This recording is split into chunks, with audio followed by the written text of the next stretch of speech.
Hello friends, welcome to SIDS Chemistry. In the last session we understood about the various concentration units and its application in the numerical solving process. Now in today's session we are going to learn about the type of solution called as solution of gas in the liquid, and we are also going to understand very famous law that is called as Henry's law. So let us start today's session, that is session number 4, JEE. Hello friends, welcome to SIDS Chemistry. In today's session we are going to learn about the solution of gases and liquid. Actually solution बहुत type के होते हैं. Solution gas को liquid में dissolve करके बनाया जा सकता है. सॉल्यूशन गैस को गैस में डिज़ोल्व करके बनाया जा सकता है. सॉल्यूशन एक होमोजीनियस मिक्सचर होता है. सो आज हम जो पढ़ने वाले हैं वो है solution of gases in liquid. एक बहुत ही इम्पोर्टेंट पॉइंट है जो हमें बहुत सारी इसकी एप्लीकेशन हमारी डेली लाइफ में देखने मिलती है. Now let us start the today's topic, that is solution of gases and liquids. So over the screen you can see on the screen that first of all we are going to put a title, that is solution of gases in liquids. तो इस point को अच्छे से समझने के लिए सबसे पहले हम कुछ एग्जांपल्स यहाँ पे नोट डाउन कर लेते हैं. And the examples are soft drinks. Soft drinks हमारी रूटीन लाइफ का एक हिस्सा बन चुका है. जैसे कोल्ड ड्रिंक्स की बात करें तो कोल्ड ड्रिंक्स के अंदर जो कार्बन डाइऑक्साइड गैस डिज़ोल्व होता है वो एक सॉल्यूशन हो गया है, और उसको हम बोलते हैं कि solution of gas in the liquid. And that liquid is a flavoured liquid where carbon dioxide is added by applying some pressure. So soft drinks एक हमारी लाइफ का एक जो हिस्सा है वो बहुत ही कॉमन एग्जांपल है इस पर्टिकुलर पॉइंट को पढ़ने के लिए. नाउ सेकंड एग्जांपल यहाँ पे लिखा गया है कि house hold cleaners containing ammonia and other cleaners.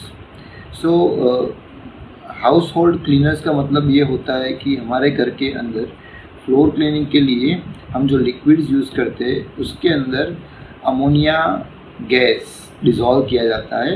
Ammonia एक बेस है और उसका एक प्रॉपर्टी एंटीबैक्टीरियल भी है.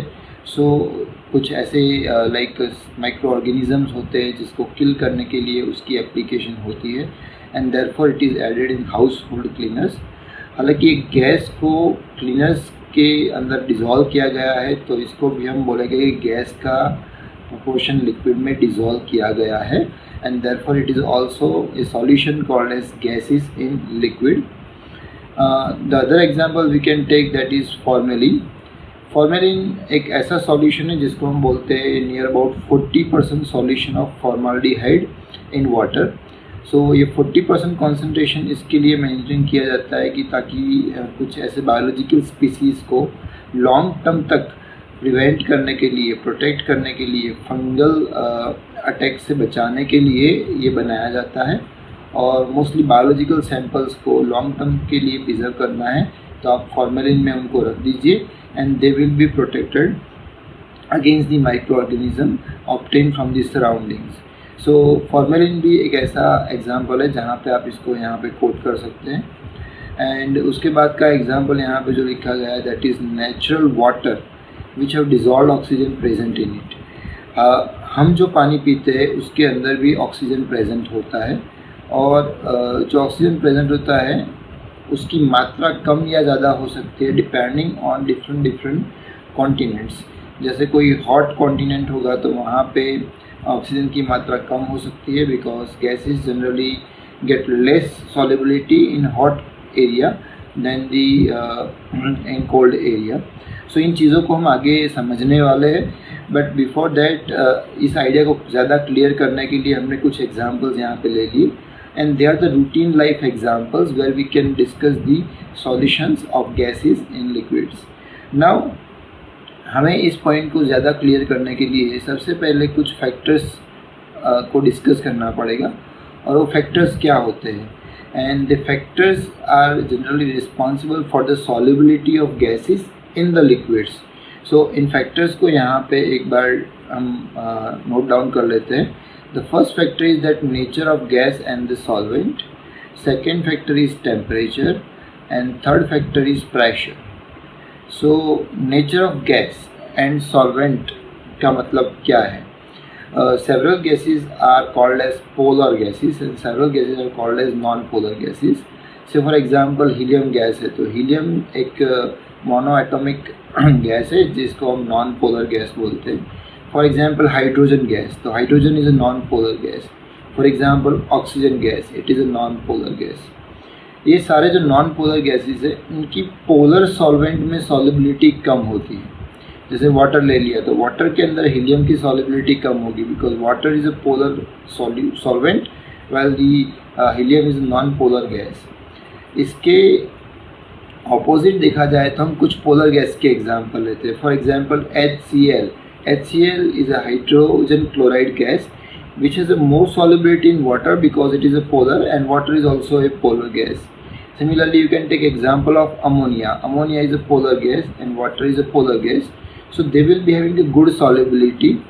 So यहाँ पे इन चीज़ों को ध्यान में रखना पड़ता है कि when we are going to dissolve any gas into the solvent, we have to match the characteristic features, that is polarity, so we can get more solubility or desired solubility without any much efforts. दूसरा factor है temperature. Temperature को भी हम यहाँ पे discuss करने वाले हैं. जनरली मैंने ऑलरेडी बता चुका हूँ कि टेम्परेचर बढ़ने से गैस की सॉल्युबिलिटी कम होती है. We are going to discuss this point in detail. And pressure, एक सिंपल सा लॉजिक है कि प्रेशर बढ़ाने से गैस की सॉल्युबिलिटी बढ़ेगी. So when we increase pressure, the solubility of gas in the liquid will increase. So now let us discuss all these points one by one and in detail. सबसे पहले we will discuss about nature of gas and the solvent. So यहाँ पे एक sentence को note किया गया है कि the gases which can be easily liquefied are more soluble in water. The gases which can be easily liquefied are more soluble in water. तो इसका एक दूसरा मीनिंग भी हम बता सकते हैं. The gases which has high critical temperature, the gases which has high critical temperature are called as easily liquefiable gases, and that gases can be having a more solubility in solvent like water. So ऐसे examples में हम यहाँ पे लेंगे कि CO2, ammonia, HCl are more soluble in water because they are easily liquefiable. और यहाँ पे एक चीज़ भी हम नोट डाउन कर सकते हैं कि when you look at the ammonia and HCl, they are polar gases. So definitely polar gas की solubility water में ज़्यादा ही होगी. On the counterpart, we can take examples of oxygen, nitrogen, hydrogen. They are more soluble in ethyl alcohol rather than water because ethyl alcohol एक ऐसा solvent है जिसमें polarity and non polarity दोनों present होते हैं. सो ऐसे गैसेस जो non polar है वो वाटर में तो डिज़ोल्व नहीं होंगे लेकिन इथाइल अल्कोहल में डिज़ोल्व हो सकते हैं because it is a kind of non polar solvent along with the some polarity. So you can also take in higher classes that ethyl alcohol is a wonder solvent which can extract many of the plant extractives in the components. So ethyl alcohol is a very good solvent when you are going to undergo a research program in the plant studies. So this is about the nature of gas and the solvent, and I hope you understand this point. Next point पे चलते हैं जो एक important point है और उसका हमें discussion यहाँ पे करना है. And that point is temperature.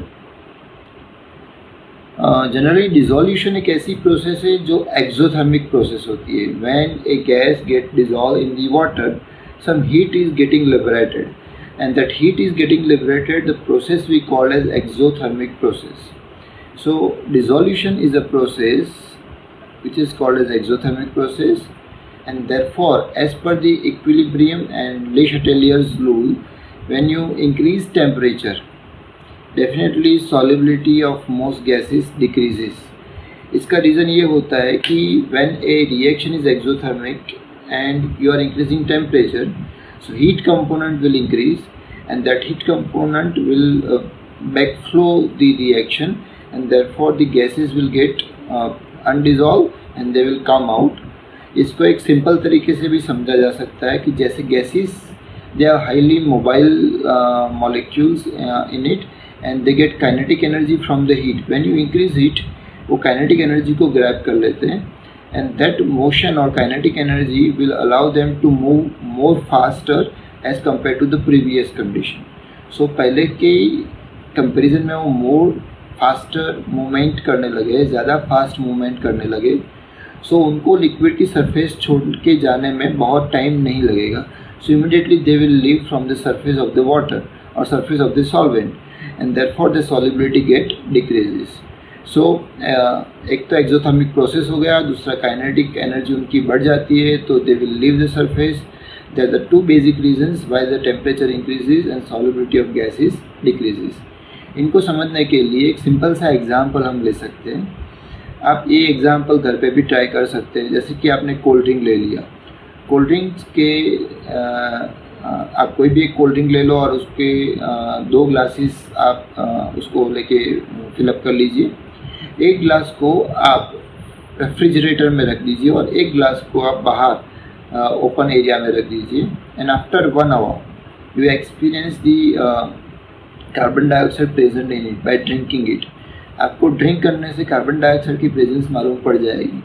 आप नोटिस करोगे कि जो फ्रीज के अंदर था उसमें कार्बन डाइऑक्साइड थोड़ा डिजॉल्व फॉर्म में अभी भी है, लेकिन जो बाहर है उसमें most of the carbon dioxide is get evaporated because of the temperature बढ़ने से कार्बन डाइऑक्साइड वहाँ से निकल गया है। इसीलिए सारे कोल्ड ड्रिंक्स को टाइटली सील्ड कंटेनर में रखा जाता है और mostly in fridge they are stored. So उनके अंदर बना हुआ कार्बन डाइऑक्साइड गैस वो वहाँ पे ज़्यादा देर तक रुक पाए। सो यहाँ पे कुछ और एग्जांपल्स भी हमने स्क्रीन पे लिखे हुए हैं। That is heated water has less oxygen content. Definitely heated water के पास ऑक्सीजन का कंटेंट कम हो जाएगा, द रीज़न इज सेम। दूसरा है कि hot cold drink has low CO2 than chilled CO2, जो मैंने अभी आपको बताया कि हॉट कोल्ड ड्रिंक को अगर हॉट कर दिया जाए या तो गर्म टेम्परेचर में रख दिया जाए तो उसके पास कार्बन डाइऑक्साइड का प्रपोर्शन कम हो जाएगा compare to the chilled cold drink. So इन पॉइंट को आप अच्छे से समझ लीजिए एंड नोट डाउन कर लीजिए। हमने नेक्स्ट पेज पे इनका रिलेशन दिखाने के लिए एक ग्राफ बनाया हुआ है, and that graph is also important graph. So let us understand that graph first of all. ये ग्राफ में आप यहाँ पे देख रहे हैं कि इस एक्सिस पे टेम्परेचर मेंशन्ड है और इस एक्सिस पे सॉल्युबिलिटी इन मोलरिटी मेंशन्ड है। So as we increase the temperature, as we going to make more and more temperature, solubility decreases, and it can be shown by this downward line. You can see that the solubility of gas decreases. इसको connect करने के लिए current scenario में हमने global warming का example यहाँ पे coat किया हुआ है। फ्रेंड्स, आप सब लोग जानते हैं कि global warming is a big issue through out the world in current days, in the recent days. And वो डेंजरस इसलिए है कि अगर टेम्परेचर ऑन दी अर्थ और सी लेवल बढ़ता जाएगा तो उसके पानी में या तो जो ओशन में जो पानी है उसमें जो ऑक्सीजन का कंटेंट है वो कम हो जाएगा। एंड जो एक्वेटिक एनिमल्स है, जो पानी में रहने वाले एनिमल्स है, उनको ऑक्सीजन डिज़ोल्व फॉर्म में चाहिए, मान कि उनकी लाइफ साइकिल को कंटिन्यू करने के लिए उनको ऑक्सीजन वो डिज़ोल्व फॉर्म में चाहिए।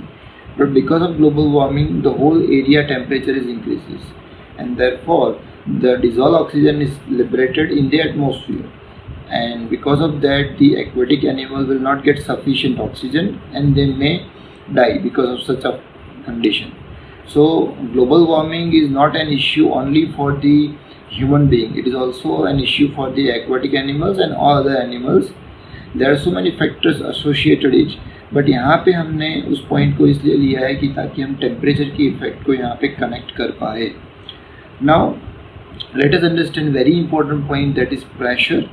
प्रेशर हमको सबसे ज़्यादा यहाँ पे इम्पैक्टफुल तरीके से पढ़ना है because it is a kind of point where industries can be connected.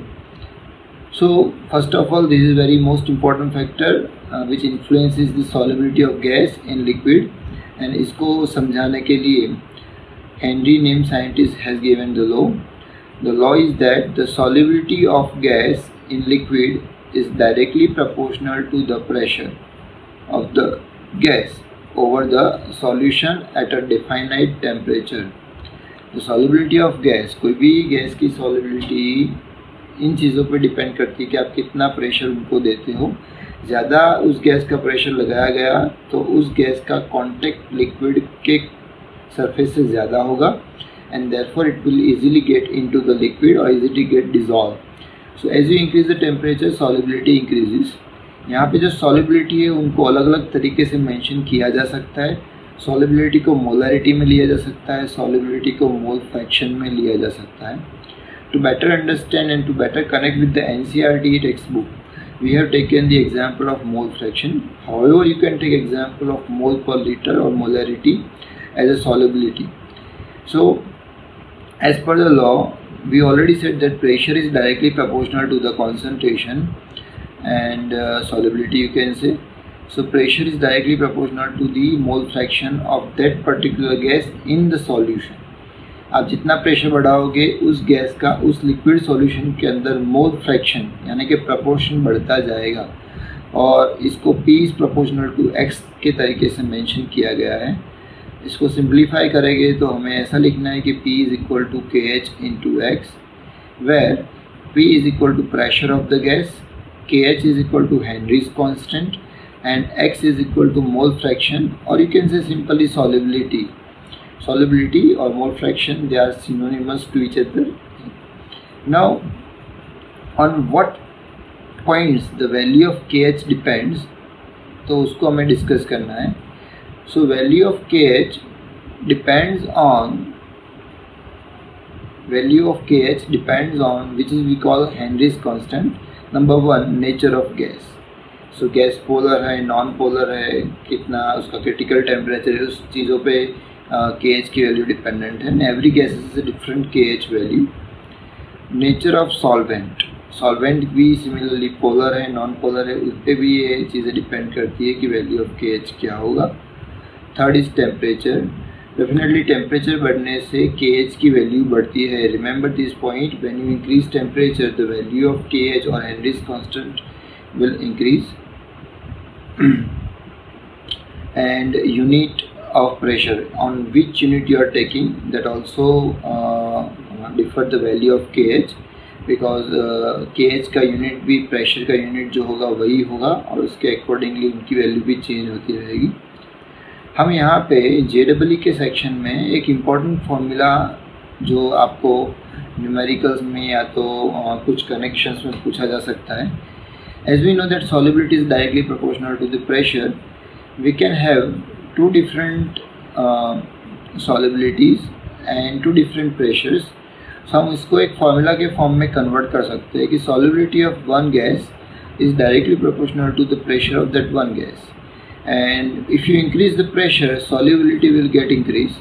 तो अगर इनका रेशियो ले लिया जाए तो हमारे पास एक फार्मूला बन जाएगा, solubility of 1 upon solubility of 2 is equal to pressure of 1 upon pressure of 2. These 1 and 2 are two different conditions you can take, and for the same solution you can work out for this. इन चीज़ों को आप समझने के लिए आपको solution वही रखना है, सिर्फ आपको प्रेशर चेंज करना है तो सॉल्युबिलिटी चेंज हो जाएगी, and therefore you can use such kind of formula to solve some quick way and such kind of numericals in the examination. Now Henry's law की कुछ लिमिटेशंस हैं और उन लिमिटेशन को थोड़ा एक्सप्लोर करना पड़ेगा ताकि आपको एक कॉन्सेप्ट थोड़ा ज़्यादा अच्छे से क्लियर हो जाए। The very first limitation you can see that pressure must not be too high. आप बहुत ज़्यादा प्रेशर पे अगर इसको वर्क कर रहे हो तो you will be getting a false results. So pressure बहुत ज़्यादा नहीं होना चाहिए। Number 2, temperature must not be too low. Temperature बहुत कम भी नहीं होना चाहिए, otherwise you can not predict the desired result in a way that you want. और तो यहाँ पे उन चीज़ों की वैल्यू क्या होनी चाहिए, तो that we can say they should be optimum value and measurable value, easily measurable value at lab scale, so you can easily calculate such points. Number 3, the gas should not react with the solvent. This is a very very important point कि अगर आप कोई gas को कोई liquid solvent में dissolve कर रहे हो and if you want to learn about the effect of pressure, so that gas must not react with the solvent. Solvent के पास वो जाके रिएक्ट नहीं होना चाहिए। For example, if I add ammonia into the water, so ammonia and water react होके NH4OH बना लेगी, तो NH4OH बनाने का प्रोपोर्शन उनका होगा कुछ। सो ये हुआ रिएक्शन। अगर ये रिएक्शन होता है तो you will not study exact effect of pressure of applied over the ammonia to study the Henry's law. So definitely the gas must not react with the solvent, and if gas is dissolved they show higher solubility when they react. Definitely अगर gas react हो जाता है तो जो react हुआ है gas वो तो अंदर रहेगा, उसके अलावा इसके ऊपर प्रेशर की इफेक्ट आ सकती है. So there will be a two effect and there will be a more solubility you can observe. अगर आप ऑब्जर्व करना चाहते थे कि भाई particular X solubility, but you may be having a 2X solubility because X part is reacted with the solvent and X part is dissolve due to the pressure. So यहाँ पे ऐसी चीज़ें हो सकती है. Which are the likely gases which can react with the water. So you can take ammonia, you can take CO2, you can take HCl gas which can react with the water. Ammonia react होके ammonium hydroxide बना लेता है, CO2 react होके carbonic acid बना लेता है. इसके अलावा ऑक्सीजन ब्लड के साथ भी रिएक्ट करता है. तो हमारे जो लंग्स में हम ऑक्सीजन इनहेल करके लेके जाते हैं, वो लंग्स के अंदर जो ऑक्सीजन गया है वो सिर्फ प्रेशर, एटमॉस्फेरिक प्रेशर से ब्लड में डिजोल्व नहीं होगा, वो ब्लड के साथ कनेक्ट होकर उससे रिएक्ट कर लेगा और ऑक्सी हीमोग्लोबिन बना लेगा, and therefore it will be having a more solubility in the blood. Now let us go to the next page. Let us understand the application of this Henry's law. Very famous application is soft drinks. In the industry they maintain the pressure all the time very particular way so that every cold drink bottle get unique carbon dioxide content, and that will be the uniform in all the bottles. सो आप यहाँ पे उस law को apply करके soft drinks की quality को maintain कर सकते हो. Second example, you can understand that a kind of medical condition we called anoxia. Anoxia का मतलब ये होता है कि unable to think and act properly. Anoxia का मतलब ये भी होता है कि आपके ब्लड के अंदर ऑक्सीजन की जो सॉलिबिलिटी होनी चाहिए वो नहीं है. और ऐसा कब हो सकता है, जब कोई पर्टिकुलर हाई एल्टीट्यूड पे रहने वाले लोग जो है उनके यहाँ पे ऊपर का एरिया जो है वहाँ पे प्रेशर कम होता है. डेफिनेटली प्रेशर कम होगा तो ऑक्सीजन की सॉलिबिलिटी कम आएगी, एंड ऑक्सीजन की सॉलिबिलिटी कम आएगी तो उनकी थिंकिंग कैपेबिलिटी में या तो एक्ट करने की कैपेबिलिटी थोड़ा कमी आ सकती है. मोस्टली जो लोग वहाँ पे ऑलरेडी रहते हैं वो तो एडेप्ट हो चुके होते हैं, लेकिन जो लोग यहाँ से वहाँ पे जाते हैं उनके लिए एनोक्सिया का प्रॉब्लम ज़्यादा रहता है. And it is generally seen in such kind of people where they are mostly spending their whole life in the at the high altitude. So उनको ये प्रॉब्लम्स हो सकते हैं. And third example is to avoid bends. In scuba divers, the tanks are filled with 11.7% helium, 56.2% nitrogen and 32.1% oxygen.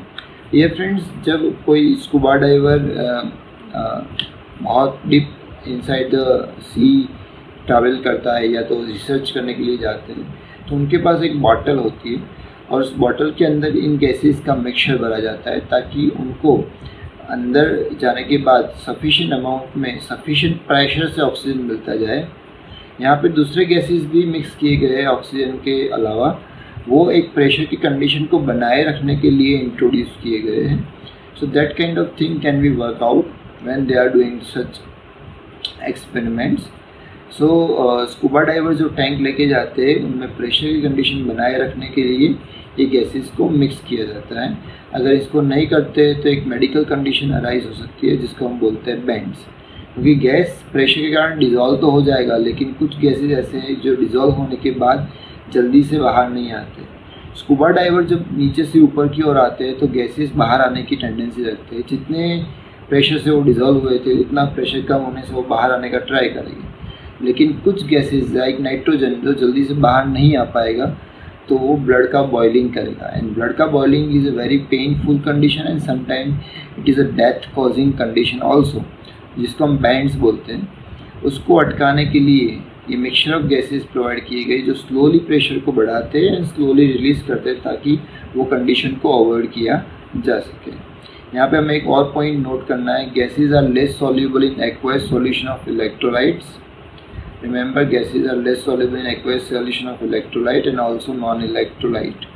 For example, अगर मैंने नमक पानी में ऐड कर दिया है और मैं उसमें कोई गैस ऐड कर रहा हूँ और मैंने साथ में प्योर वाटर ले लिया जिसमें बिल्कुल ही नमक नहीं है और मैं उसमें कोई गैस डिज़ोल्व कर रहा हूँ, मैं इक्वल प्रेशर अप्लाई कर रहा हूँ, लेकिन मुझे ये मालूम पड़ा है कि जहाँ पे सॉल्ट डिज़ोल्व था उस लिक्विड में गैस की सॉल्युबिलिटी कम आएगी और जहाँ प्योर वाटर था वहाँ पे गैस की सॉल्युबिलिटी ज़्यादा आएगी।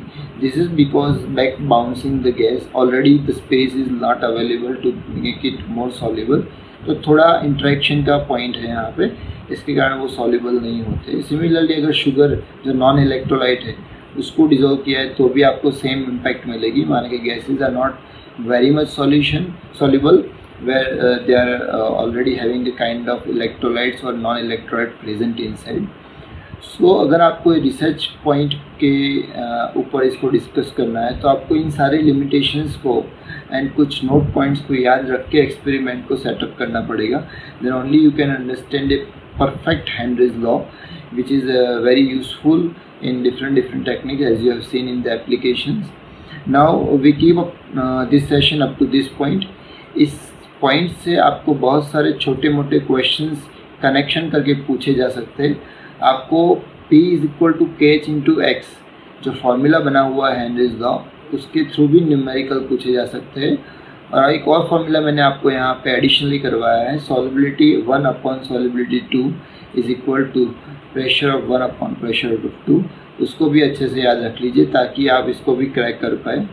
सॉल्युबिलिटी को हम यहाँ पे मोल फ्रैक्शन में लेते हैं या तो मोल पर लीटर में लेते हैं। Mostly we will work with the mole fraction. So इसको अच्छे से प्रिपेयर कर लीजिए and from the next time we are going to start about the another type of solution that is liquid in liquid solution, and we are also going to talk on the ideal and non-ideal solution. So be connected and enjoy all the session and make more powerful your JEE and NEET content. Thank you for participating. We love to educate. Thank you.